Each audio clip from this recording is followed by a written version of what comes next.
Assalamualaikum warahmatullahi wabarakatuh.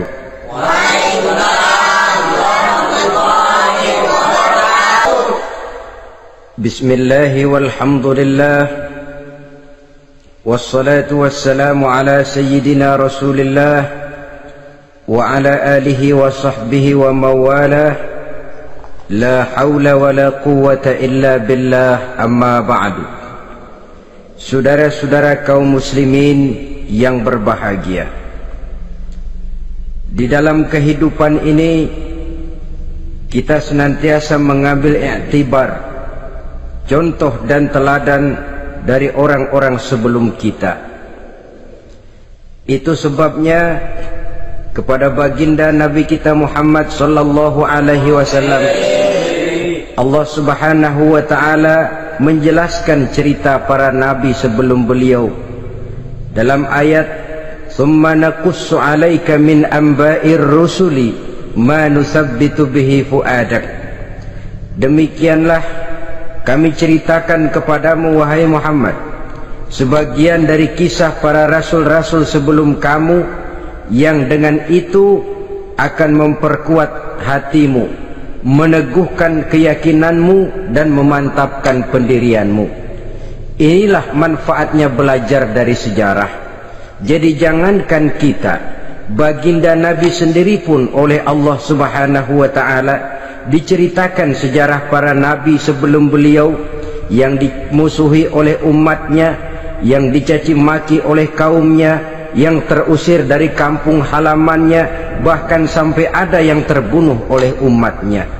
Itu seluruhnya merupakan iktibar manusabbitu bihi fu'adak, untuk memantapkan langkahmu, meneguhkan keyakinanmu dan menguatkan pendirianmu menghadapi perjuangan ini.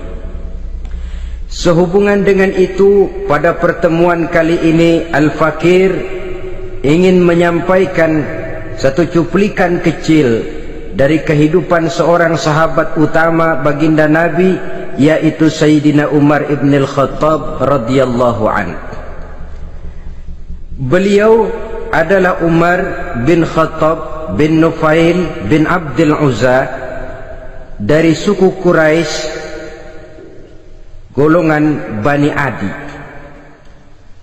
Perawakannya tinggi, kekar dan gagah, melambangkan sifatnya yang pemberani, tegas dan tidak pernah kenal takut kepada siapapun. Sebelum mendapat hidayah, Umar bin Khattab termasuk orang yang berdiri di barisan orang-orang yang memusuhi umat Islam. Ia terperangkap dalam tradisi jahiliyah di mana gemar berperang dan bermabuk-mabukan juga merupakan hal-hal yang pernah dilaksanakan dalam kehidupannya sebelum beliau masuk ke dalam agama Islam. Oleh karena itu, dalam kehidupan beragama, hidayah merupakan sesuatu yang penting. Bagaimanapun banyaknya dosa dan kesalahan yang telah dilakukan oleh seseorang, tidak seharusnya menyebabkan ia putus asa dari rahmah Allah. Sebaliknya, bagaimanapun banyak kebajikan dan kebaikan yang sudah dikerjakannya, tidak perlu membuat dia besar hati, puas, bangga, apalagi menjadi lalai karenanya. Sebab kita belum tahu akan bagaimana ujung perjalanan dari kehidupan kita ini. Saudara-saudara, kisahnya pun masuk Islam merupakan peristiwa yang menarik. Pada satu hari, dengan pedang terhunus, Umar bin Khattab menuju Darul Arqam, tempat di mana baginda Nabi biasa berkumpul dengan para sahabat. Melihat mukanya yang beringas, matanya yang nanar, orang sudah menyangka dan mengerti ini tentu akan terjadi pembunuhan. Dalam perjalanan menuju Darul Arqam, Umar bertemu dengan Nuaim bin Abdullah. Nuaim bertanya, "Ya Umar, mau kemana ente?" "Mau membunuh itu, si murtad itu," kata. "Si murtad yang mana?" Yang mana lagi? Itu yang memecah belah kita, yang menghina berhala-berhala kita, yang menjelek-jelekkan nenek moyang dan keturunan kita. Siapa lagi kalau bukan Muhammad? Kata Nuaim Umar, enggak salah, tidak salah lagi. Salah Umar. Salah kenapa? Apa kamu enggak malu? Kamu mau pergi membunuh Muhammad, sementara adikmu sendiri Fatimah, dia sudah termasuk salah seorang pengikut Muhammad. Mendengar ini, muka yang memang tadinya sudah marah dan merah, tambah jadi kelabu. Bukan main mangkelnya Umar bin Khattab. Orang lain dia musuhi, orang lain dia kejar-kejar. Ini malah adiknya sendiri menjadi pengikut dari baginda Nabi. Tidak jadi menuju Darul Arqam, dia berangkat ke rumah adiknya Fatimah. Adapun di rumah Fatimah sedang berkumpul Fatimah, suaminya Sa'id bin Zaid, dan seorang sahabat Habbab ibnul Arad. Mereka sedang membaca Quran. Waktu itu Quran belum lagi dijilid macam sekarang, jadi masih merupakan suhuf atau lembaran-lembaran tercecer saja. Ketuk pintu, ya tentu tidak assalamualaikum karena dia belum Islam. Tok tok tok. Siapa di luar? Umar. Mendengar suaranya saja, ini sahabat yang namanya Habbab ibnul Arad sudah lari ke belakang pintu. Sambil komat kamit baca doa mohon diselamatkan oleh Allah. Adapun Fatimah yang sedang memegang suhuf, lembaran tulisan Quran itu, menyembunyikan suhuf itu di belakang bajunya. Umar masuk. Fatimah, saya bang, apa benar berita yang saya dengar? Berita apa itu bang? Bahwa kau sudah masuk Islam. Bang, andai kata Muhammad memang benar, bagaimana? Sudahlah, jangan belit-belit, jawab saja, kau masuk Islam benar atau tidak? Ya. Saudara hadirin, begitu dikatakan iya, tangannya langsung melayang, menampar muka adiknya ini, sehingga mengalir darah dari hidungnya. Suaminya Sa'id bin Zaid yang mencoba melindungi istrinya, dipegang lehernya, dibanting, diduduki dadanya. Oh, ini jawara ini.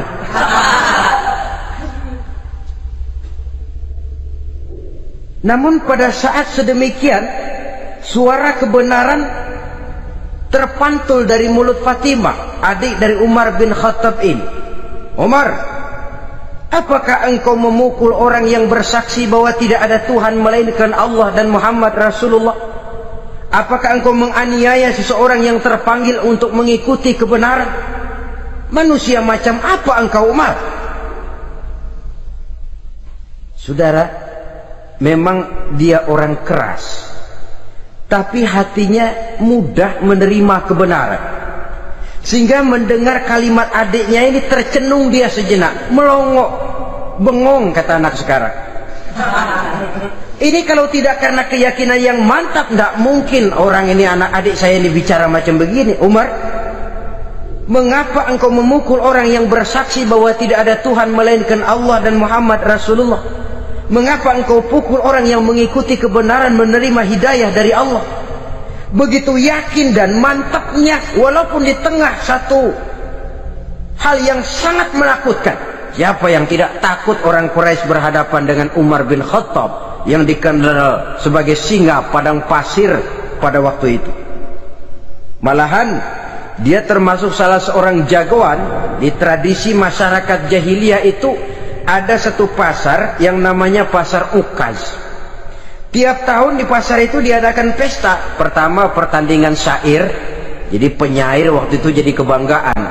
Syair-syair yang menang itu digantung di dinding Ka'bah. Jadi setiap suku akan bangga kalau mempunyai ahli syair yang hebat. Nah, lalu diadakan juga lah perlombaan balap kuda, memanah, termasuk gulat. Lah Umar ini tiap kali pertarungan mesti menang. Belum pernah ada yang berhasil mengalahkan dia. Jawara.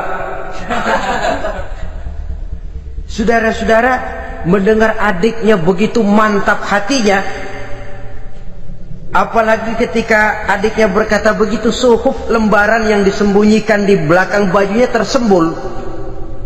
Apa yang kau sembunyikan di balik bajumu itu? Suhuf. Apa suhuf itu? Lembaran Al-Quran. Coba saya lihat. Enggak boleh. Kenapa? Kamu kotor. Orang kotor tidak boleh megang Quran. Saya mau lihat. Enggak boleh. Kalau kamu mau lihat, mandi dulu. Diturutinya permintaan adiknya itu. Lalu diambilnya suhuf tadi. Dia baca. Kebetulan ayat yang dibacanya ayat pertama dari surah Toha yang berlanjut dengan ayat 14 pada surah yang sama. Dia baca, Bismillahirrahmanirrahim. Toha ma anzalna ilaikal qur'ana litashqa illa tazkiratan liman yakhsha. Toha, tidaklah aku turunkan Al-Quran ini untuk bikin sukar manusia, melainkan merupakan pengingat bagi orang-orang yang takut kepada Allah. Lalu pada ayat ke-14, Innani anallahu la ilaha illa ana fa'budni.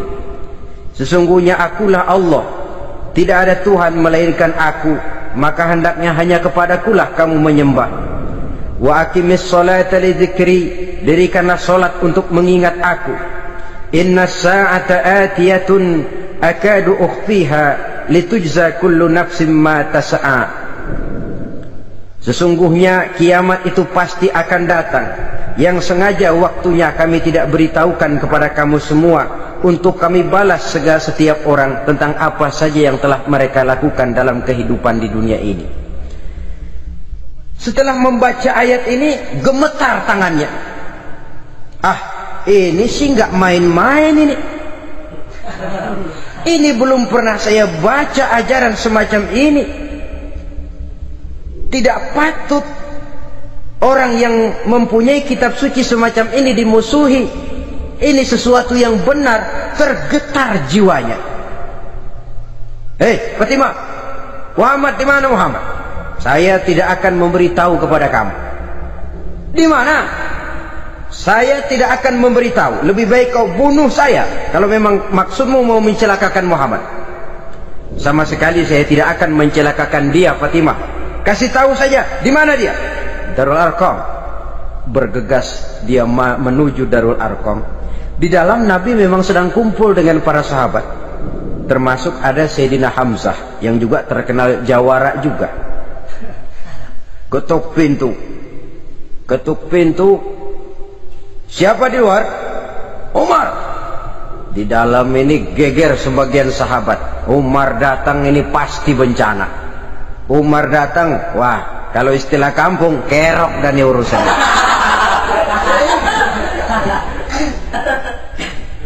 Tapi baginda Nabi menenangkan mereka. Tenang, mudah-mudahan ada hikmahnya. Sayyidina Hamzah tampil, bukakan dia pintu. Kalau niatnya baik, kita terima. Kalau niatnya tidak baik, saya paling depan. Dibukakan pintu. Begitu dibukakan pintu, Umar masuk merangkul baginda Nabi, kemudian dengan tersendat, Ashhadu an la ilaha illallah wa ashhadu annaka ya Muhammad Rasulullah. Saya bersaksi tidak ada Tuhan melainkan Allah, dan saya bersaksi bahwa engkau hai Muhammad adalah utusan Allah. Sahabat takbir semua, Allahu Akbar, Allahu Akbar. Kegembiraan meliputi suasana ketika itu. Kenapa? Karena sebelumnya dikala Umar belum masuk Islam, dia merupakan ganjalan yang paling dikhawatirkan oleh umat Islam. Setelah dia masuk Islam, jelas merupakan satu keuntungan yang sangat besar. Dan dia tertarik kepada Islam bukan karena bujuk rayu orang, tidak karena diberikan harta, tidak karena diiming-iming oleh kedudukan tinggi, Tapi karena kebenaran, hidayah menembus hatinya melalui wasilah ayat dalam surah Thaha yang dibacanya melalui suhuf yang dipegang oleh adiknya tadi. Sejak saat itu berubah 180 derajat Umar bin Khattab radhiyallahu anhu. Tetapi tetap dengan sifatnya keras, tegas, dan tidak pernah kenal takut kepada siapapun. Cuma kalau sebelum Islam dia kerasnya kepada Islam, setelah dia masuk Islam muter arah kepada siapapun yang memusuhi Islam. Dia bersikap keras, tegas, dan tidak pernah kenal takut. Bahkan setelah beliau masuk Islam, satu hari ketika di Darul Arqam kumpul-kumpul, waktu itu Nabi belum berdakwah secara terbuka karena pengikut masih sedikit. Sayyidina Umar usul, "Ya Rasul, ada apa Umar? Alasna 'alal haq fi mamatina wa mahyana." Ya Rasul, bukankah kita ini berdiri di atas sesuatu yang benar? Bukankah mati kita, hidup kita untuk melaksanakan sesuatu yang benar? Bala ya Umar, betul Umar. Wallazi nafsi biyadih, innakum la'alal haq in muttum wa in hiyitum. Demi Allah Umar, kata Nabi, sesungguhnya kamu dan kita semua berdiri di atas kebenaran, hidup ataupun mati. Setelah mendapat jawaban begini, Umar masuk kepada tujuan pembicaraannya. Izan ya Rasul, fafimal ihtifal. Kalau memang begitu ya Rasul, kalau memang kita yakin kita berdiri di atas kebenaran, kita hidup karena kebenaran, kita mati pun memperjuangkan kebenaran, fafimal ikhtifa. Kenapa mesti ngumpet-ngumpet? Kenapa harus sembunyi-sembunyi? Wallazi ba'asaka bil haq, demi Allah ya Rasul, la takhrujanna wa la nakhrujanna ma'ak. Tuhan harus keluar menyampaikan Islam ini secara terbuka, dan kami akan mendampingi Tuhan dengan segenap jiwa dan raga. Sekali masuk Islam gak tanggung-tanggung. Yang kayak begini ini yang kita perlukan sekarang ini. Begitu masuk Islam gak tanggung seluruhnya, jiwa dan raganya masuk Islam. Beliau yang pertama kali mengajukan ide, kenapa harus dakwah sembunyi ya Rasul? Wong kita berdiri di atas kebenaran, memperjuangkan sesuatu yang hak. Kalau kita mati, kita pun mati membela kebenaran. Kenapa mesti fafimal ikhtifa? Kenapa harus sembunyi-sembunyi? Mulai sekarang mari keluar ya Rasul, saya akan dampingi Tuhan, nyawa taruhannya. Saudara hadirin yang saya hormati,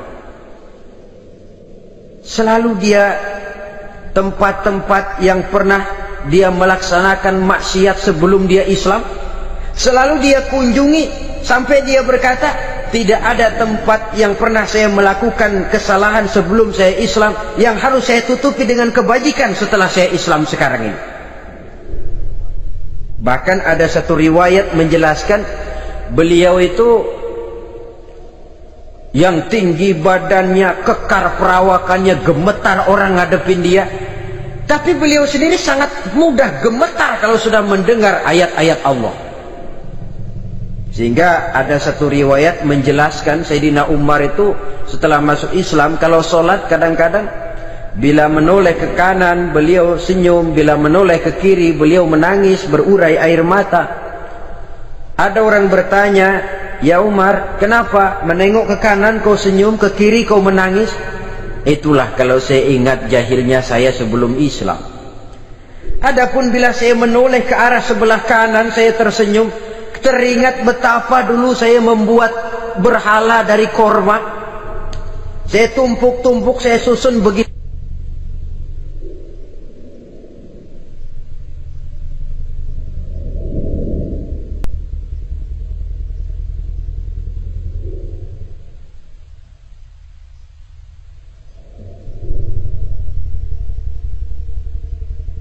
Itu rupa, setelah saya sembah saya makan itu korma. Gagah betul saya waktu itu, sampai Tuhan pun saya makan. Adapun kalau saya menoleh ke kiri teringat putri kesayangan saya yang terbawa oleh tradisi jahiliyah, takut menanggung aib, merasa malu mempunyai anak perempuan, sampai dia terkubur hidup-hidup. Berurai air mata saya mengingat semua itu. Padahal Nabi sudah memberikan jaminan. Sebab saudara jangan lupa, orang kafir masuk Islam, dalam Islam itu dihitung dari bayi lagi, dari nol. Itulah untungnya. Jadi misalnya sudah 60 tahun, dari kecil sampai 60 tahun kafir, umur 61 masuk Islam. Nah, sejak umur 61 itulah yang dihisab oleh Allah. 60 tahun ke bawah gratis bersih pemutihan. Istimewa betul. Tapi jangan lalu diniatin, gua kafir aja. Nanti sudah tua-tua mau giliran mati baru Islam. Nah, itu diniatin lain. Ini yang karena faktor hidayah, saudara-saudara.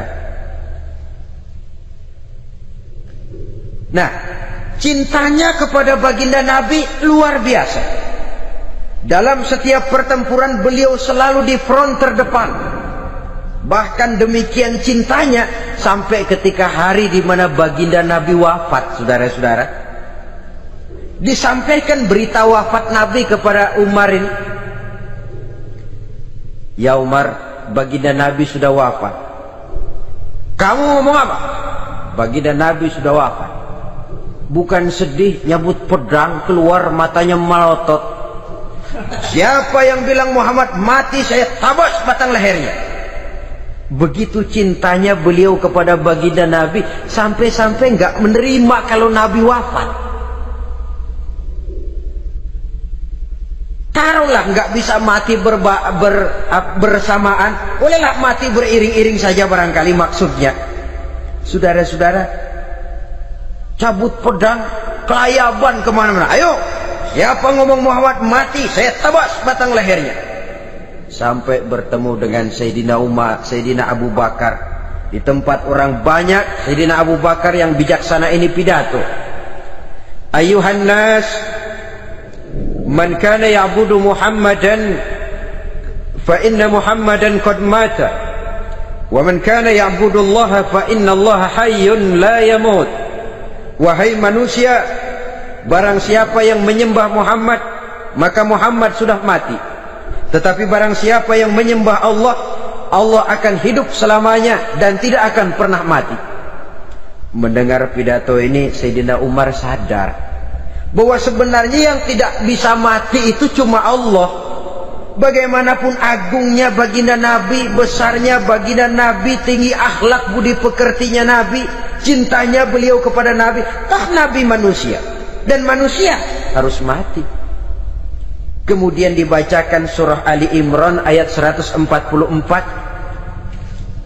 Wa ma Muhammadun illa rasul qad khalat min qablihi rusul afa immata aw qutilan qalabtum ala aqabikum. Muhammad tidak lain daripada manusia, telah datang kepadanya rasul. Apakah jika ia mati engkau kembali menjadi murtad atau mundur ke belakang? Mendengar ayat ini dibacakan, Sayyidina Umar sadar, berurai air matanya, menangis dalam kesedihannya. Ini cintanya yang demikian tinggi kepada baginda Rasulullah sallallahu alaihi wasallam. Begitulah seluruh kesalahan yang dia lakukan pada saat sebelum dia masuk Islam, berusaha dia tutupi dan dia tebus dengan segala kebaikan, pengabdian, perbuatan soleh setelah dia masuk Islam. Sehingga diajarkan oleh baginda Nabi, ittaqillaha haitsu ma kunta wa atbi'i sayyi'atal hasanata tamhuha wa khaliqin nasa bi khuluqin hasanin. Bertakwalah kamu kepada Allah, kata Nabi, dimanapun saja kamu berada. Jadi takwa tidak kenal tempat. Dimanapun saja kamu berada, bertakwalah kepada Allah. Di rumah takwa, di pasar takwa, di kantor takwa, di tengah orang banyak takwa, pada waktu sendirian takwa. Ittaqillaha haitsu ma kunta. Bertakwalah kau kepada Allah dimanapun saja kamu berada. Jangan takwa pakai tempat. Di masjid takwa, di kantor nyolong. Itu tidak haitsu makunta. Yang diajarkan oleh Nabi, dimanapun kamu berada, bertakwalah kepada Allah. Wa atbi'i sayyi'atal hasanah tamhuha, dan iringi perbuatanmu yang salah dengan kebaikan. Jadi kalau satu saat terselip kita berbuat salah, cepat iringi dengan kebaikan, tamhuha, dengan harapan kebaikan yang kita kerjakan akan menutupi dosa yang terselip kita lakukan. Amin. Ngomongin orang, astagfirullahaladzim, banyak istighfar. Istighfarnya mudah-mudahan bisa nutupin dosa karena ngomongin orang. Tapi jangan lalu tambah sulap, ngomongin orang istighfar, terus ngomongin lagi istighfar lagi. Itu tentu tidak bisa dengan cara begitu. Barangkali terselip pernah mengambil harta orang tanpa alasan yang hak, imbangi dengan rajin sedekah misalnya. Barangkali pernah menyakiti hati orang, imbangi dengan perbuatan yang bisa menyenangkan hati orang lain. Itu namanya mengiringi perbuatan yang bersifat salah dengan kebajikan. Ini yang dilakukan oleh Sayyidina Umar. Setiap pelosok hampir dia datangi, tempat-tempat di mana dia pernah melakukan kesalahan sebelum Islam, di sana dia tegakkan kebajikan dan kebaikan. Kegagahannya, keperkasaannya, keberaniannya sepenuhnya bulat-bulat sudah diwakafkan untuk kepentingan Islam. Saudara hadirin yang saya hormati, diperlukan orang-orang yang punya keberanian macam Sayyidina Umar. Berani karena panggilan hidayah, bukan berani babi. Babi berani juga babi, cuman nyeruduk. Artinya berani yang tanpa pertimbangan. Berani yang tanpa pertimbangan pada akhirnya akan menyulitkan kita sendiri. Beliau gagah, beliau berani, beliau punya kekuatan, beliau punya wewenang, dan itu dimanfaatkannya untuk menjadi backing baginda Nabi kita Muhammad sallallahu alaihi wasallam. La takhrujanna wa la nakhrujanna ma'ak ya Rasul. Rasul, keluar, sampaikan dakwah secara terbuka. Saya akan mendampingi Tuhan. Jika ada yang ganggu Tuhan, saya paling depan. Backing yang mendampingi Rasul untuk menyampaikan risalah Islamiyah ini. Saudara hadirin yang saya hormati, wa khaliqin nasa bi khuluqin hasanin, kata Nabi, dan pergaulilah manusia dengan akhlak yang baik, karena dengan ini kau bisa mengambil hati orang. Dalam hadis lain katakan, innakum la tas'una an-nasa bi amwalikum walakin yas'uhum minkum bastul wajhi wa husnul khuluq. Kamu tidak akan bisa menyenangkan orang banyak dengan hartamu, tapi kamu bisa ambil hati mereka dengan budi pekerti yang luhur dan muka yang manis. Dengan harta belum tentu kita bisa menyenangkan semua orang, tapi budi pekerti yang luhur, muka yang manis, itu yang akan bisa membuat kau menyenangkan orang banyak.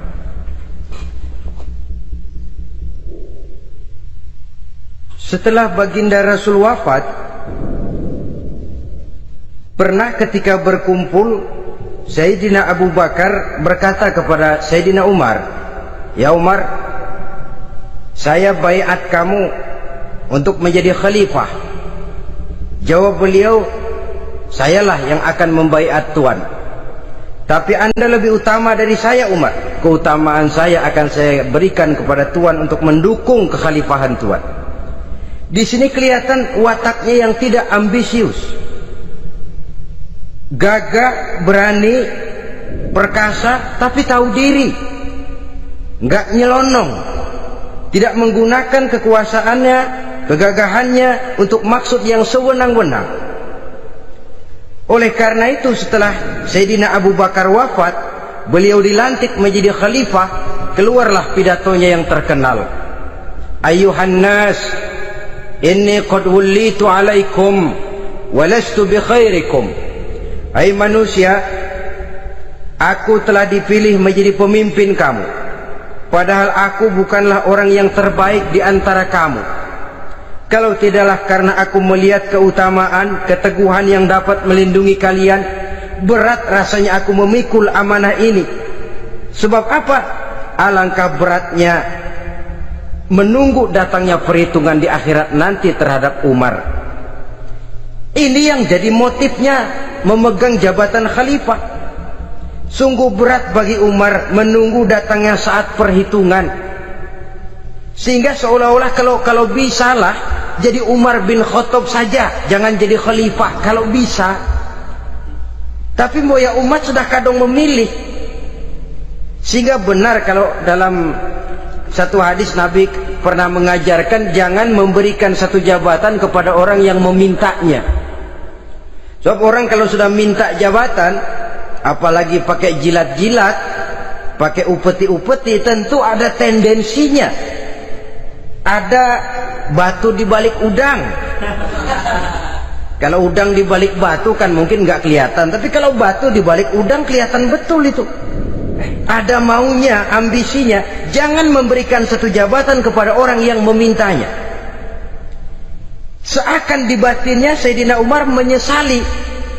Kenapa Umar nggak jadi Umar saja, kok mau jadi khalifah gitu? Alangkah berat perhitungan buat saya di akhirat nanti. Nah, setelah jadi khalifah, sebagai satu i'tibar, saya akan mencoba mengemukakan beberapa sifatnya yang menonjol untuk pelajaran buat kita semua. Pertama, sikapnya terhadap keluarganya setelah beliau menjadi khalifah. Kedudukan sebagai keluarga Umar bin Khattab bukan merupakan kedudukan istimewa. Itu ditanamkan betul kepada keluarganya. Jangan karena bapakmu khalifah, lalu mentang-mentang anak khalifah kau merasa dapat fasilitas, merasa bisa berbuat semau-maumu. Kau harus punya tanggung jawab dan beban moral, memberikan contoh yang lebih baik kepada rakyat. Ini yang ditekankan kepada keluarganya.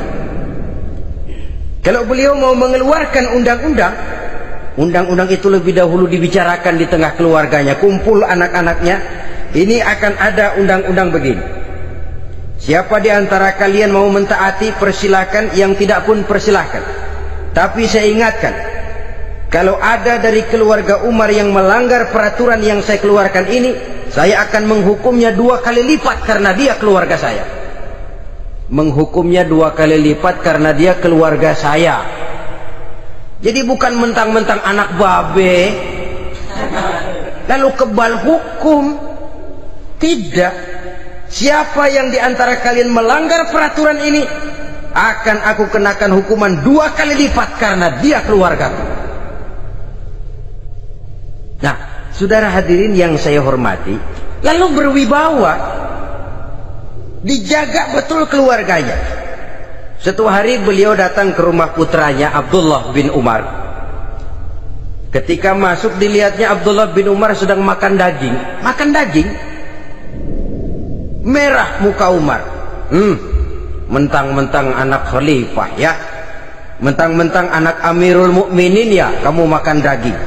Lihat tuh rakyat kita masih banyak yang kelaparan, makan daging, makan roti keras. Padahal itu halal, sesuatu yang diperoleh dengan usahanya sendiri. Tetapi begitu hati-hatinya Umar untuk menjaga pandangan orang. Keluarga khalifah merupakan beban moral sebab akan dijadikan contoh oleh rakyatnya. Mentang-mentang anak khalifah ya makan daging. Lihat tuh rakyat, roti keras digarotin. Lain saat beliau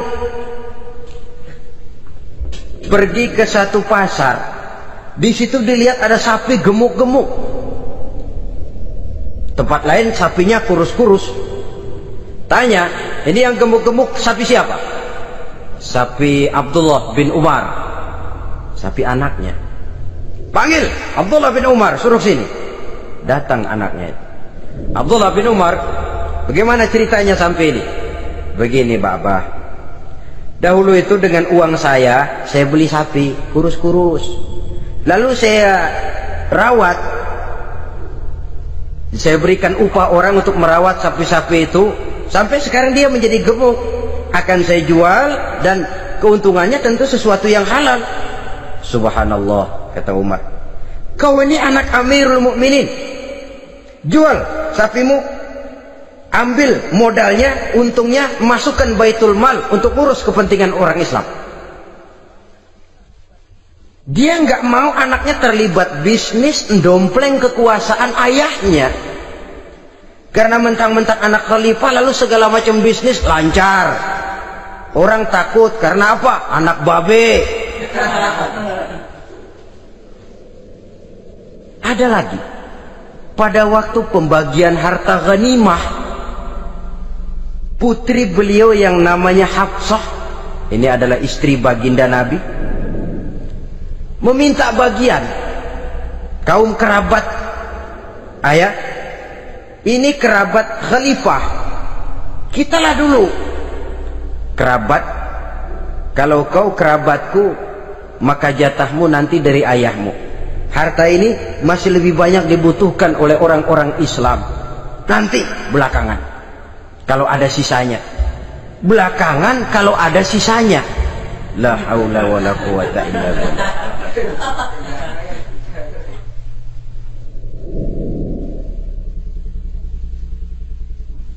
Saudara hadirin, itu terhadap keluarganya. Kemudian apa sifat-sifat yang menonjol dari kepemimpinannya? Pertama, kesederhanaannya. Beliaulah satu-satunya khalifah, Amirul Mukminin, setingkat presiden kalau sekarang, yang punya jubah cuma 2 dan 1 pun punya anaknya. Tambelan lagi. Pernah sholat Jumat terlambat, beliau naik mimbar untuk khutbah, sebelumnya minta maaf dulu. Saudara-saudara, maaf saya terlambat nungguin baju kering. Seorang khalifah nungguin baju kering, sederhana dalam kehidupannya. Mari kita ambil satu cerita lagi. Pada waktu beliau jadi khalifah, yang diangkat jadi gubernur di Mesir adalah Amr bin As. Amr bin As hidupnya lebih mirip kaisar. Istananya besar, pakaiannya bagus-bagus. Nah, yang paling mengganggu pikiran Amr bin As, di sebelah istananya ini ada gubuk reot, kepunyaan orang Yahudi lagi. Ini nggak pantas bener, masa di samping istana gubernur ada gubuk reot. Orang Yahudi lagi yang punya. Ini mesti udah bikin saja rencana, panggil dinas tata kota, bikin planning. Di sini mau dibangun masjid, proyek negara. Bikin gambarnya, susun anggarannya, tender. Saudara-saudara, si Yahudi yang punya gubuk reot dipanggil. Yahudi, ada apa, Pak? Kamu tahu nggak? Enggak. Iya, memang belum saya kasih tahu.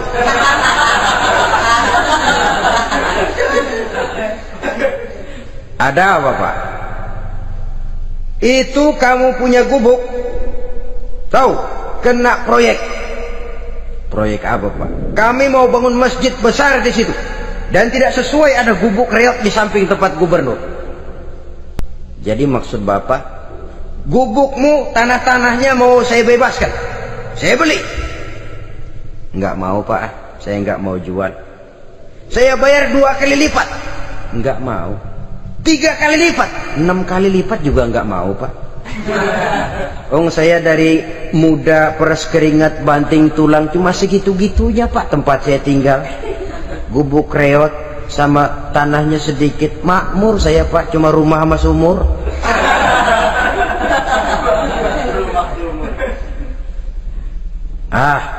Ini Yahudi kelewatan juga. Akhirnya turun perintah, sudah, kalau dia nggak mau dibebaskan, gusur saja, tarik, ambil bulldozer, digusur. Yahudi ini berurai air matanya. Aduh, begini jadi rakyat kecil, udah jatuh ketiban ember lagi. Tapi pikir-pikir Amr bin As kan bukan yang paling atas. Dia kan cuma pejabat, masih ada atasannya lagi. Lapor lapor. Yahudi ini berangkat ke Madinah. Bayangkan dari Mesir ke Madinah. Jalan. Di sepanjang jalan dia pikir membanding-banding. Kalau gubernurnya saja istananya begitu mewah, apalagi khalifahnya. Kalau gubernurnya galak main gusur, apalagi khalifahnya. Dan saya bukan orang Islam, apa dia lemin ngadu? Apa dapat tanggapan? Berangkat dia sambil harap-harap cemas. Sampai di pintu kota Madinah, dia temui orang lagi tidur di bawah pohon korma. Selamat siang Pak. Ada apa? Pak. Apa? Mau lapor. Lapor apa? Bapak tahu Khalifah Umar bin Khattab? Tahu? Istananya di mana Pak? Istananya di atas lumpur. Di atas lumpur. Di atas lumpur. Pengawalnya banyak Pak. Banyak. Siapa Pak? Yatim piatu, janda-janda tua, orang-orang miskin, orang-orang lemah, itu pengawalnya. Pakaian kebesarannya apa sutra apa Pak? Pakaian kebesarannya malu dan takwa. Saya nggak ngerti Pak. Itulah Umar bin Khattab. Lalu orangnya sekarang di mana Pak? Di depan ente. Rupanya yang dia tanya itulah orangnya. Gemeter Yahudi ini, keringat bercucuran. Coba, istananya di atas lumpur. Sebab beliau berprinsip, bagaimana saya bisa menghayati nasib rakyat kalau saya tidak merasakan apa yang mereka rasakan? Bagaimana saya nggak bisa tahu sakitnya lapar kalau saya belum pernah kelaparan? Itu prinsipnya. Istananya di atas lumpur. Para pengawalnya yatim piatu, janda-janda tua, orang-orang miskin, orang-orang lemah dan tidak mampu. Dan pakaian kebesarannya malu dan takwa. Kamu dari mana? Dari Mesir Pak. Ada apa? Mau laporan gubernur Bapak di Mesir yang namanya Amr bin As. Kenapa? Main gusur aja Pak.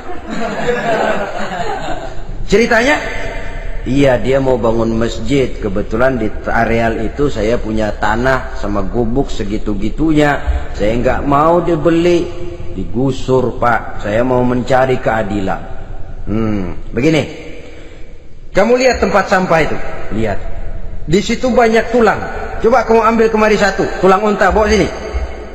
Bingung Yahudi. Pak, saya kemari mau cari keadilan. Kalau tulang mah di Mesir juga banyak Pak. Sudahlah, pokoknya kau ambil saja tulang itu. Dicoker-coker dapat dikasih. Tulang itu digaris lurus oleh Sayyidina Umar dengan ujung pedang. Red. Nah, nih, kau bawa kepada Amr bin As. Makin bingung itu Yahudi. Suruh bawa tulang cuman digaris. Nanti saya ngomong apa Pak? Sudahlah, kasih saja. Pulang dia. Sampai di Mesir, Tuan Gubernur, ada apa? Saya baru menghadap Khalifah. Kemudian beliau sampaikan ini, dikasih tulang. Amr bin As ngelihat tulang ada goresan lurus dengan ujung pedang, gemetar, badannya keluar keringat dingin, panggil kepala proyek, proyek batal, masjid nggak jadi didiriin, itu gubuk Yahudi diriin lagi. Ini Yahudi makin bengong. Ini gubernur dapat tulang doang segitu takutnya.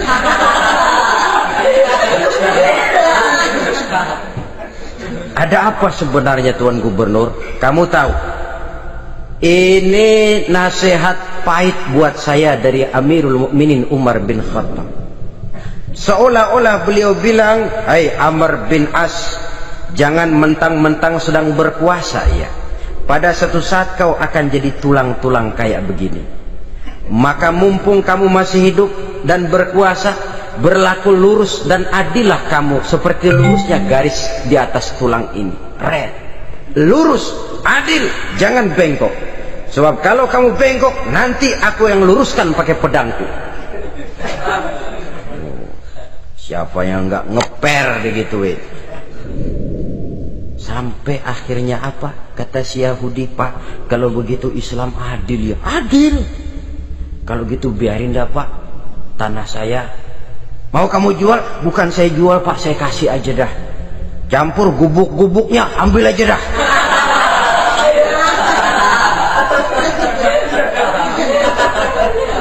Masuk Islam si Yahudi ini oleh karena keadilan dari Umar bin Khattab. Begitulah kesederhanaan hidupnya. Sampai saudara, yang ironi betul, pernah Utsman bin Affan, Ali bin Abi Thalib, Thalhah dan Zubair kumpul mendengar berita bahwa Sayyidina Umar ini punya hutang. Bayangkan, seorang khalifah untuk melangsungkan hidupnya sampai punya hutang. Padahal Baitul Mal di bawah kekuasaannya. Berunding Utsman, Ali, Thalhah, Zubair. Kalau kita langsung ngomong sama Umar nggak enak dong, dia nggak bakalan terima. Lewat putrinya aja, Hafsah. Baik. Hafsah ngomong sama Umar, Abah, kenapa? Bagaimana kalau honor Abah ditambah, ditingkatkan supaya hutang bisa ketutup? Hafsah, saya Abah. Siapa yang nyuruh kamu ngomong begitu? Enggak ada. Ada. Saya tahu ada ini. Kalau enggak ada, kamu enggak mungkin ngomong begitu. Tapi orangnya kalau saya tuntut, mereka mungkin enggak mau. Sekarang saya mau tanya Hafsah, kau kan istri Rasul, betul? Nah, saya mau tanya, suamimu makanannya apa? Daging? Bukan. Roti. Tempat tidurnya kasur empuk? Bukan. Kain kasar yang kalau musim panas kami bentangkan, kalau musim dingin separuh buat tidur, separuh buat selimut. Pakaian yang dibelikan untukmu berapa banyaknya?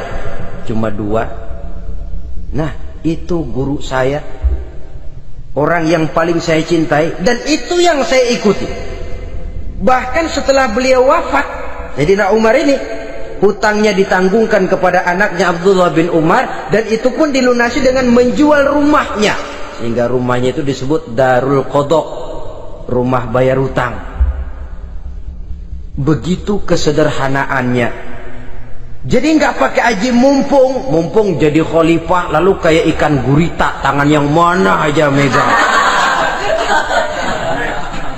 Itu kan mental monyet. Monyet itu kan begitu, tangan megang kiri kanan, mulut ngawal, kaki megang, temennya dikasih masih ngerampas juga. Monyet rakus betul itu. Itu kesederhanaannya. Kenapa kesederhanaan ini timbul? Karena sikap zuhudnya. Zuhud itu tarkud dunia li ajlil akhirah. Orang yang mengambil dunia hanya yang diperlukan dengan lebih mengutamakan kehidupan akhirat. Watak zuhudnya yang sangat menonjol. Dialah pahlawan yang paling berani di medan perang. Dialah imam yang paling khusyuk di masjid. Dan tidak jarang kalau sholat sendiri, begitu membaca ayat yang menceritakan neraka, nangis berurai air matanya. Saudara hadirin ma'asyiral muslimin rahimakumullah. Jadi kesederhanaan dan kezuhudan ini bukan lewat teori disampaikan oleh Umar, bukan lewat penataran seluruh aparat, tidak, lewat contoh konkret. Inilah saya, contoh sederhana dan zuhud. Bagaimana saya akan bisa merasakan penderitaan kalau saya sendiri tidak pernah menderita? Bagaimana saya akan tahu sakitnya lapar kalau saya belum pernah kelaparan? Maka tanpa penataran, tanpa upgrading segala macam, berhasil karena prinsip keteladanan. Beliau jadi contoh utama.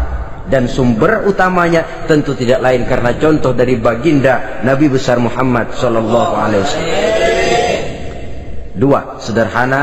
Yang kedua, zuhud. Yang ketiga, sifat yang menonjol dari kekhalifahannya adalah adil. Kalau sudah bicara soal hukum, dia tidak pernah kenal kompromi. Adalah seorang pemuka Nasrani masuk Islam, namanya Jabalah bin Aiham.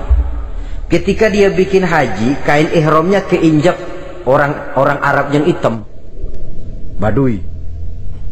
Jengkel, dia merasa bekas tokoh, enak aja nih orang udah jelek nginjak lagi. Ditempeleng orang tadi. Orang ini lapor kepada Umar, panggil Jabalah bin Aiham, panggil. Kau ditampar? Betul Khalifah. Tampar dia, tampar lagi. Dipukul orang itu di depan Sayyidina Umar. Jadi tidak karena kau ini bekas kepala suku, kau ini bekas orang terhormat, lalu ada kebijaksanaan yang tidak bijaksana, kebijaksanaan yang akhirnya jadi tidak bijaksana. Dan itu memang sudah dimulai dengan memblokir keluarganya. Tidak satu keluarganya pun yang boleh mempunyai perasaan bahwa menjadi keluarga khalifah merupakan fasilitas dan keuntungan. Kau jangan makan di atas punggungku, kau jangan menikmati fasilitas di atas keringatku. Dan tidak ada keinginan mewariskan jabatan khalifah kepada anak-anaknya. Pernah beliau musyawarah, saya bingung kenapa khalifah, gubernur Kufah ini sulit nyari orang. Diangkat yang lemah, rakyat ngeluh. Diangkat yang keras, rakyat juga ngeluh. Ada calon khalifah, kalau ini mah nggak salah lagi nih buat gubernur Kufah. Siapa? Abdullah bin Umar, anak beliau sendiri. Melotot matanya, jangan macam-macam kau, cukup satu orang Umar memegang jabatan ini. Kalau berhasil, kami keluarga Umar sudah merasakannya. Kalau gagal, cukup kegagalan seorang Umar. Tidak berusaha mengorbitkan anaknya, wah anak babeh diangkat jadi jadi tidak, malah diblokir, cari yang lain. Tapi Abdullah bin Umar cukup syarat ya khalifah, dia orang bertakwa dan soleh. Yang takwa dan soleh bukan cuma anak Umar, anak orang lain juga banyak yang takwa dan soleh. Itu prinsipnya. Sehingga ketegasannya ini membuat orang jadi sungkan. Dan tidak seorang pun berani kirim-kirim upeti hadiah. Pernah itu ada pejabat dari Azerbaijan kirim makanan, kue, mending apa? Kue. Gitu dicicipi enak juga ya kue ini, enak khalifah. Ini di sana apa makan rakyat biasa? Bukan, ini makanan orang-orang fit. Nah, dibungkus lagi itu kue, dibungkus. Ontamu mana? Di luar. Ambil, bawa pulang, serahkan lagi kepada gubernur di sana. Kasih tahu salam dari Umar bin Khattab, kenyangkan dulu rakyat dengan makanan seperti ini, kita belakangan. Jadi kalau rakyat lapar, saya orang pertama yang akan merasakan kelaparan. Tapi kalau rakyat makmur, biarlah saya menjadi orang terakhir yang kenyang. Kan bagus prinsip itu. Jikalau rakyat kelaparan, saya akan jadi orang pertama yang merasakan lapar. Tapi kalau rakyat makmur, biar saya jadi orang terakhir yang kenyang. Jangan dibalik. Pada saat rakyat kelaparan, dia kekenyangan. Dan selanjutnya, sikap keadilannya ini, saudara-saudara, menyebabkan hukum lalu jadi berwibawa. Pernah beliau jalan-jalan di lorong kota Madinah, di tempat yang namanya Hara bersama Aslam. Ada ibu-ibu, anaknya nangis, lapar ma, sabar dikit lagi matang katanya. Emang tuh ibu lagi ngerebus, bunyi air ngegulak, luguk. Umar lihati dari jauh, belum juga matang. Nih anak dari nangis, lapar, sampai capek nangis, sampai tidur. Anak tidur, Umar samperin, Bu, emang masak apa sih kok nggak bisa matang? Saya nggak masak apa-apa Tuhan. Itu pating kerubuk apa? Ketika dibuka ya cuma air saja. Subhanallah, ibu sudah ngebohongi anak ibu sendiri. Habis harus bagaimana Tuhan? Saya sudah nggak punya makanan untuk dimasak. Sementara perut nggak kenal kompromi, jalan satu-satunya ya terpaksa anak saya bohongi. Saya bilang sebentar lagi matang sampai dia tidur sekarang ini. Memangnya Khalifah Umar gimana sih ngurusi rakyatnya? Subhanallah, dia orang zalim. Dia yang memegang urusan kami, tapi dia nggak tahu nasib saya. Anak kelaparan, keluarga terlantar. Oh begitu. Iya, zalim betul Umar bin Khattab itu. Kalau begitu ibu tunggu sebentar. Dia pulang bersama Aslam menuju Baitul Mal. Dia ambil tepung 1 karung, dipikul sendiri. Dipikul sendiri. Kata Aslam, ya Khalifah, biar saya yang bawa. Jangan. Kenapa Khalifah? Apa kau kira kau sanggup mikul dosa saya di akhirat nanti? Biar saya yang mikul sendiri. Dia bawa ke tempat tuh ibu-ibu. Dia masakin sendiri. Nah bu, sudah matang, persilakan masak. Makan. Alhamdulillah Tuhan. Mudah-mudahan Allah memberkahi Tuhan. Tuhan lebih baik dari Umar bin Khattab yang zalim itu. Memang sebenarnya Tuhan siapa, kata tu ibu? Saya. Iya, saya ya Umar bin Khattab yang ibu bilang zalim itu. Gemetar si ibu. Gemetar si ibu. Tapi memang peka dan menghargai kritik orang. Tidak membungkam setiap orang yang nadanya sumbang atau berbeda. Kadang beliau berkata, saya khawatir karena orang terlalu segan dengan saya, lalu nggak ada yang berani negor kalau saya salah. Kan begitu biasanya. Karena sudah terlalu segan, lalu semuanya orang mau diaminin saja. Asal dibilang nggak benar, marah, jengkel. Lalu disingkirin, maunya diiyain, inge, kulonuwun. Oke bos. Beliau bilang, saya khawatir kalau tidak ada orang yang mau menegur kesalahan saya jika saya terlanjur nanti. Tahu-tahu muncul orang, demi Allah, saya akan menegur Tuhan dengan pedang saya ini. Cerah mukanya, senyum bibirnya, alhamdulillah. Anak muda, saya memerlukan orang macam kau, yang berani berkata ya terhadap yang benar dan tidak terhadap yang tidak benar, apa dan bagaimanapun resikonya. Di sini kelihatan sikap beliau menghadapi orang yang berbeda pendapat. Keadilan, keberanian dan ketegasan, cepat menerima kebenaran merupakan serentetan dari sifat-sifat utama beliau sejak masuk Islam sampai menjadi khalifah yang kedua.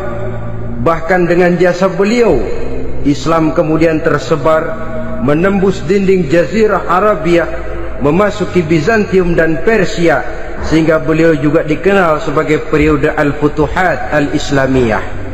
Nah saudara-saudara, inilah cuplikan kecil dari kehidupan seorang agung dan besar yang memang sangat terbatas kata-kata untuk melukiskan kebesaran itu. Namun yang secuplik ini mudah-mudahan menjadi sumbangan moral dalam rangka kita memperbaiki diri menuju kehidupan yang lebih baik. Terima kasih banyak atas segala perhatian. Mohon maaf atas segala kekurangan. Usikum wa nafsi bitaqwallah. Wassalamualaikum warahmatullahi wabarakatuh.